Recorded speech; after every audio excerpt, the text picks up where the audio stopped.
A paz do Senhor, meus irmãos. Nós estamos iniciando nossa lição de número 10. Vamos aqui tratar da conclusão dos 4 evangelhos já estudados. Espero, irmãos, que mesmo nós estando aqui sem muita estrutura, mas nós estamos aqui com vontade e dedicação para apresentarmos uma aula aqui que seja proveitosa para cada um dos nossos irmãos. Espero que tenha sido uma bênção, que você tenha aproveitado todos os nossos estudos. Na página 145, irmãos, nós iniciamos a nossa lição de número 10. Até aqui temos estudado uma introdução aos 4 evangelhos. Vamos agora fazer um retrospecto ao estudo desta matéria, detendo-nos em aspectos específicos e temas gerais. Jesus Cristo é a razão de ser dos evangelhos. Sem Jesus Cristo, eles não teriam motivo de ser. Os 4 discípulos que escreveram sobre Cristo conviveram com ele na terra ou ouviram de fontes fidedignas acerca do Senhor e dos seus feitos. Que o Mestre, revelado através das páginas dos Evangelhos, possa iluminar nossas mentes e nossos corações, dirigindo-nos ao perfeito conhecimento da vontade de Deus em nós, para todo sempre. Nós iniciamos agora, irmãos, o texto de número 1. Vai falar sobre o agrupamento dos 4 Evangelhos. Nós sabemos que inicialmente não eram somente esses evangelhos, né? Nós vemos que depois, irmãos, como nós já temos estudado, irmãos com certeza já têm lido o livro, só após um tempo foi ali, irmãos, descritos os evangelhos que integrariam o cânon sagrado. Então, eu gostaria de citar alguns que não estão no livro, só para os irmãos saberem a quantidade de evangelhos que tinham anteriormente, mas que não são, irmãos, pertencentes ao cânon sagrado. Isso é importante a gente entender, porque eles não trazem lições espirituais, né? Não era realmente aquilo que Deus tinha preparado para a igreja. Eu tenho aqui escrito sobre o Evangelho dos Hebreus, o Evangelho dos Egípcios, o Evangelho dos Ebionitas, o Evangelho Apócrifo de João, também, obviamente, o Evangelho de Mateus. Nós temos até o Evangelho de Pedro, o Evangelho da Verdade, o Evangelho de Tomé, o Evangelho de Marcos, o Evangelho de Tiago, a Assunção de Maria, o Evangelho de Lucas, o Evangelho de João e o Evangelho de Felipe.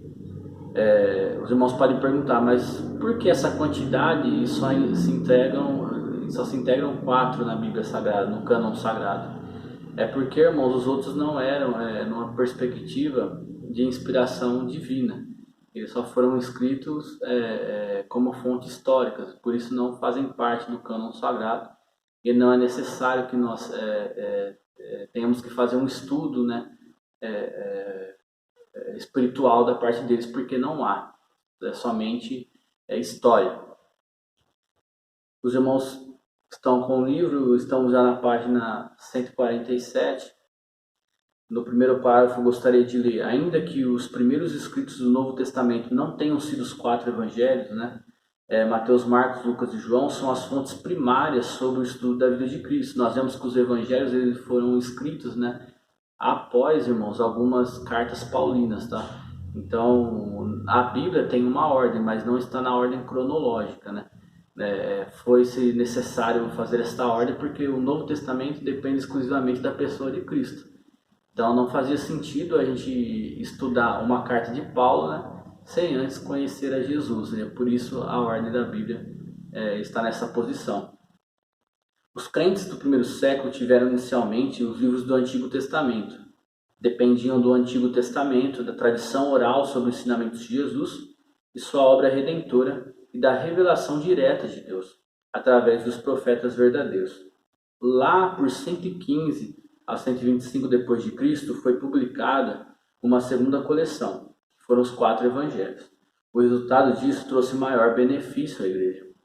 No ano 200 depois de Cristo, 21 livros já tinham suas posições asseguradas no cânon, e pelo fim do século IV, o cânon estava completo e encerrado. Este cânon resistiu às divisões da igreja, às heresias, à perseguição e à destruição dos fanáticos incrédulos através dos anos. Por quê? Porque Deus inspirou seus escritores e guiou a igreja primitiva na escolha dos livros. Deus sabia da indispensável e vital importância das Sagradas Escrituras para o crescimento da igreja do primeiro século e as igrejas que viriam através dos séculos. Depois, irmãos, nós temos aqui um gráfico, né, já na página 148, mostrando ali os manuscritos atuais de cada época. Nós temos no século I a primeira coleção do cânon do Novo Testamento e as 10 cartas paulinas no ano 100 depois de Cristo. Depois, lá no século II, nós temos a segunda coleção, que já vinha com os 4 evangelhos, como já foi lido. Depois, no século III, nós já tínhamos a Vulgata Latina. No século XVII, né, só após, ali, irmãos, um bom tempo, nós vemos a versão Almeida. No século XVIII, nós recebemos a versão Figueiredo. No século XIX, a tradução de Frei Joaquim. E no século XX, a tradução brasileira e mais algumas. E acabou por aí, irmãos.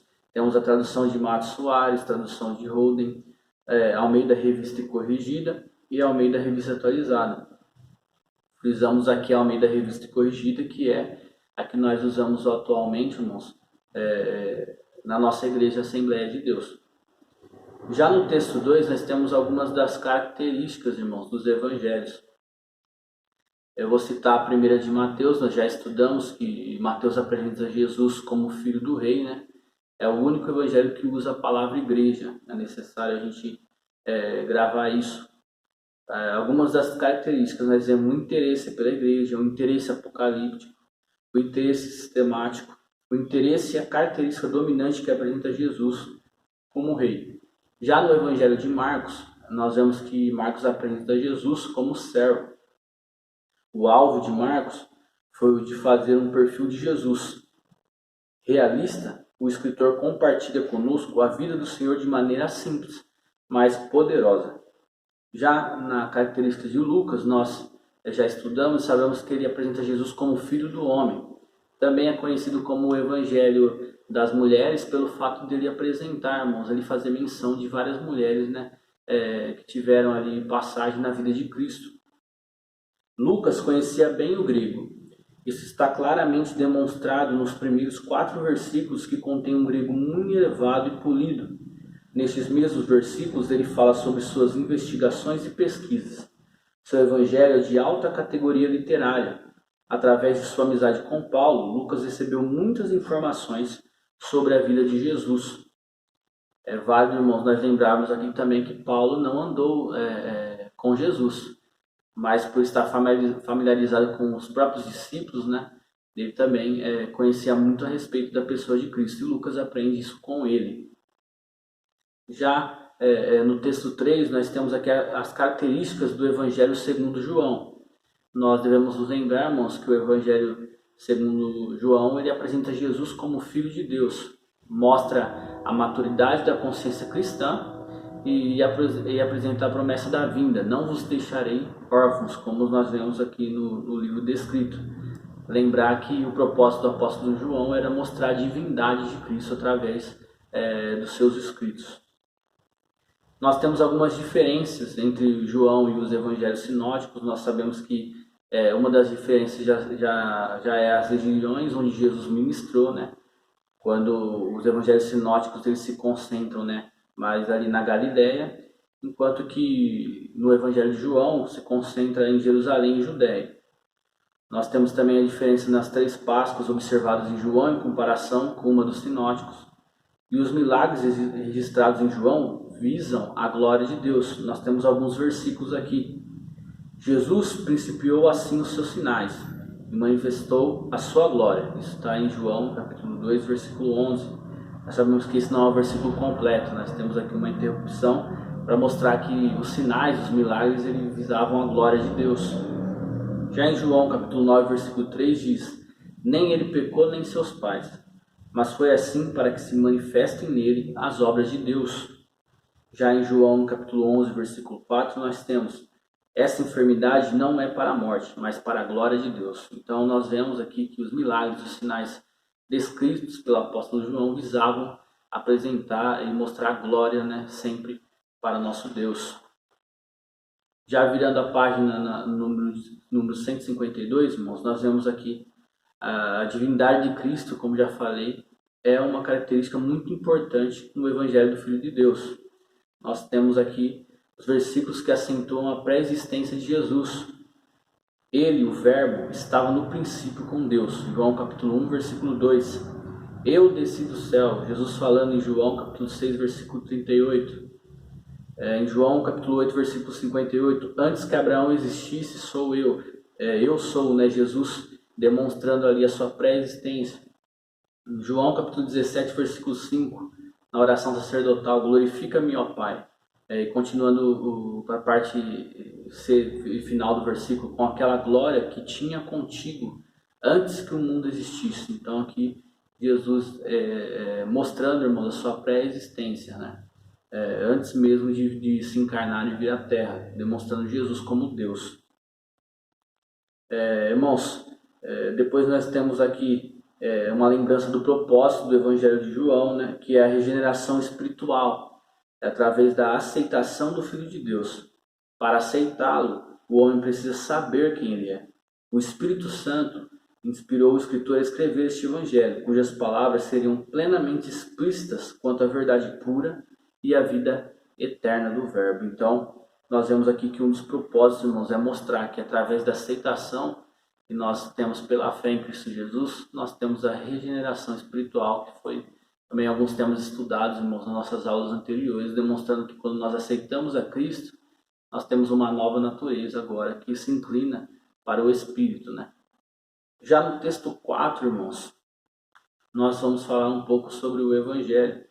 Nós vemos que a palavra Evangelho, ela aparece mais de 75 vezes no Novo Testamento. Provém do grego Evangelium e significa boas novas, né? Podemos definir o Evangelho como as boas novas de Deus através de Jesus Cristo. O próprio Jesus é a boa nova, é a boa notícia que nós devemos apresentar ao mundo. O Antigo Testamento revela a Deus. O Evangelho, as boas novas da salvação, manifestou-se muito depois. No Antigo Testamento, Deus serviu-se da lei, dos profetas, dos juízes para falar ao homem. No Novo Testamento, manifestou-se em carne, através do Verbo divino. As boas novas, então, tornaram-se conhecidas no mundo através de Jesus Cristo. E depois aqui, irmãos, nós temos 4 aspectos, né, que citam um pouco a respeito do Evangelho. É algo que tem mais aspectos, mas nós temos alguns aqui, né, resumidos. Nós temos o Evangelho de Deus. Talvez essa frase seja um pouco inexpressiva, né? Paulo, todavia, considera de grande valor. Ele usa essas palavras nas suas epístolas. Nós temos registrados aí no livro, irmãos, na página 154. Esse valoroso apóstolo conhecia muito bem o Evangelho de Deus. Dele não se envergonhava, pois sabia que por seu intermédio era manifesto o poder de Deus. Através do Evangelho é manifesto o poder de Deus. Já a segunda característica, o Evangelho da graça de Deus, né? Uma pergunta constante e universal por que Deus nos amou tanto? Jamais poderemos compreender o amor sobrenatural de Deus.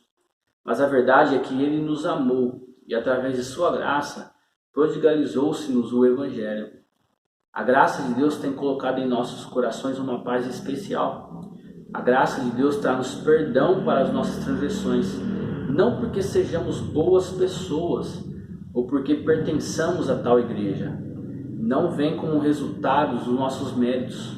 O Evangelho e todos os seus dons nos foram dispensados pela graça de Deus. Graça é favor imerecido. Tudo isso nós temos por graça e por fé em Cristo Jesus. Não porque nós merecemos, mas pela fé que nós temos em Cristo Jesus, nós recebemos de graça um favor imerecido da parte de Deus. E isso também é o amor que Ele tem por nós.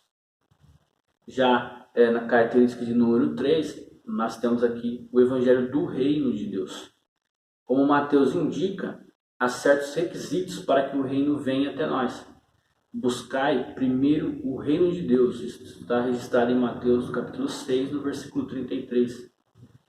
Bem-aventurados os pobres de espírito, porque deles é o reino dos céus. Isso está registrado em Mateus, no capítulo 5, no versículo 3. Ninguém que, tendo posto a mão no arado, olha para trás, é apto para o reino de Deus. Isso está registrado em Lucas, no capítulo 9, no versículo 62. Desde que ponhamos em prática esses princípios, o reino de Deus crescerá em nós. Já na característica de número 4, irmãos, nós temos o Evangelho da glória de Deus. O Evangelho é triunfante e vitorioso. É aquele que esmaga a cabeça da serpente. Boas novas falam da exaltação de Deus, tanto como cabeça de todas as coisas, quanto da sua igreja. Este evangelho brilha agora e brilhará ainda mais no futuro, quando o diabo for derrotado para sempre e Cristo subjugar todos os poderes, principados, potestades e etc. e reinar eternamente. O evangelho é tudo isso e muito mais. Por ele nós alcançamos salvação. Agora, o nosso dever é compartilhar com nossos vizinhos, parentes, cidades, estados e continentes as boas novas de Deus, Jesus, o Salvador do mundo. Glória a Deus, aleluia. Esta é uma palavra fiel e digna de toda a aceitação, que Cristo Jesus veio ao mundo para salvar os pecadores, dos quais eu sou o principal.